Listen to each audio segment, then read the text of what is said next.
झारखंड में बीजेपी के प्रदेश अध्यक्ष और नेता प्रतिपक्ष बाबूलाल मरांडी ने एक बार फिर सरकार पे हमला किया है।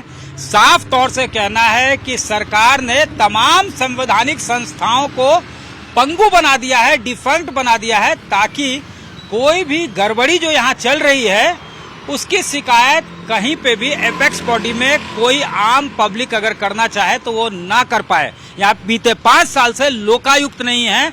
ये बार बार दलीलें दी जाती रही सरकार के तरफ से कि नेता प्रतिपक्ष नहीं है और नेता प्रतिपक्ष का होना जरूरी है, उसके बिना लोकायुक्त की जो नॉमिनेशन है या उनका जो नाम है वो रिकमेंड नहीं हो सकता है।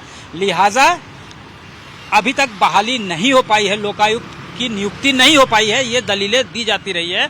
लेकिन बीजेपी का साफ आरोप है कि कई बार बीजेपी ने कोशिश की है, जब विधायक दल नेता चुने गए थे बीजेपी के, बाबूलाल मरांडी जेवीएम का मर्जर हो गया था बीजेपी में, उस वक्त भी जब ये नेता चुने गए थे और इनको तमाम मान्यता मिली थी तो इनको जो है मान्यता नहीं दिया गया नेता प्रतिपक्ष के तौर पे। बाद में अमर बावरी जो है वो लगभग जो है 1 साल नेता प्रतिपक्ष रहते हैं। उस समय भी ना तो इंफॉर्मेशन कमिश्नर की नियुक्ति की जाती है, ना महिला आयोग में नियुक्ति की जाती है, ना उपभोक्ता फोरम में नियुक्ति की जाती है, ना ही लोकायुक्त की बहाली होती है। लिहाजा आम लोग जो है वो सफर कर रहे हैं और बार बार एक ही दलील दी जाती रही है। कई बार कोर्ट ने भी हस्तक्षेप किया लेकिन उसका कोई जो है सरकार के ऊपर असर नहीं दिखा, ये बीजेपी का आरोप है। और अब 5 साल बीतने को आ रहे हैं और बहाली नहीं हो रही है। अविलंब बहाली होनी चाहिए, अविलंब नियुक्ति होनी चाहिए। कम से कम लोकायुक्त और सूचना आयुक्तों को, सूचना आयुक्त के जो खाली पड़े पद हैं उस पर जो है नियुक्ति होनी चाहिए। ये साफ तौर से बाबूलाल मरांडी की मांग है, अविलंब होनी चाहिए। और ऐसा साजिशन नहीं किया जा रहा है ताकि किसी तरह का गड़बड़ी का कोई सूचना, किसी को अगर सूचना आयुक्त नहीं होंगे तो कोई सूचना प्राप्त नहीं होगी। लगभग 5 साल से सूचना आयुक्त के जो पदे हैं वो भी रिक्त पड़े हैं, वैकेंट पड़े हैं, बाबूलाल मरांडी का आरोप है।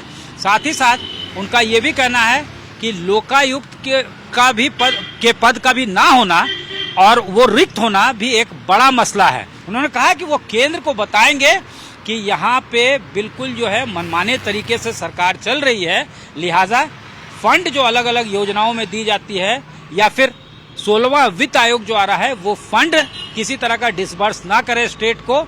साथ ही साथ मनमाना सरकार चल रही है, डीजीपी रिटायर कर जा रहे हैं, बावजूद इसके उन्हीं से काम लिया जा रहा है और उनके ऊपर किसी तरह का कोई ओनस नहीं होगा अगर किसी तरह की कोई गड़बड़ी होती है।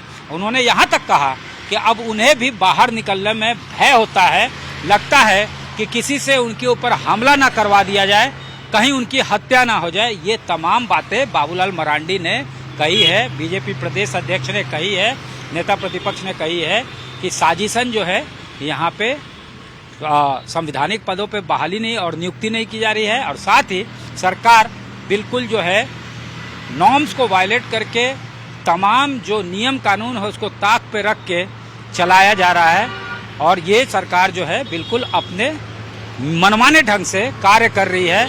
सब कुछ को डिफंक्ट कर दिया गया है, यहाँ पे पंगु बना दिया गया है। राज्य में जितने भी संवैधानिक संस्थान हैं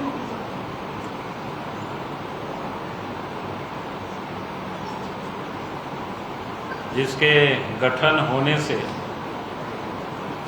राज्य सरकार के अंदर अगर कोई भी गलत काम होता हो तो उसकी वो जांच कर सकता है। लेकिन वैसे जितनी भी जो संस्थाएं हैं वो सबके सब झारखंड में ठप पड़ा हुआ है। चाहे लोकायुक्त हो, चाहे सूचना आयोग हो, महिला आयोग हो, मानवाधिकार आयोग हो,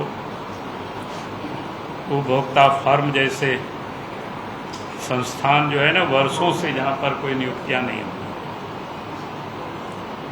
कहीं पर अध्यक्ष नहीं है, कहीं सदस्य नहीं है, कहीं पर तो मात्र संस्थान ही नाम का है, कुछ भी नहीं है। यहाँ से आम जनता को जो न्याय की उम्मीदें होती है या जिस संस्थान से पारदर्शिता और जवाबदेही जहाँ सुनिश्चित होती है उन सब को राज्य सरकार ने निष्क्रिय कर रखा है। इससे राज्य की जो लोकतांत्रिक ढांचा है उसको सरकार ने कमजोर किया। कैमरामैन राकेश तिवारी के साथ सत्यजीत कुमार, रांची आज तक।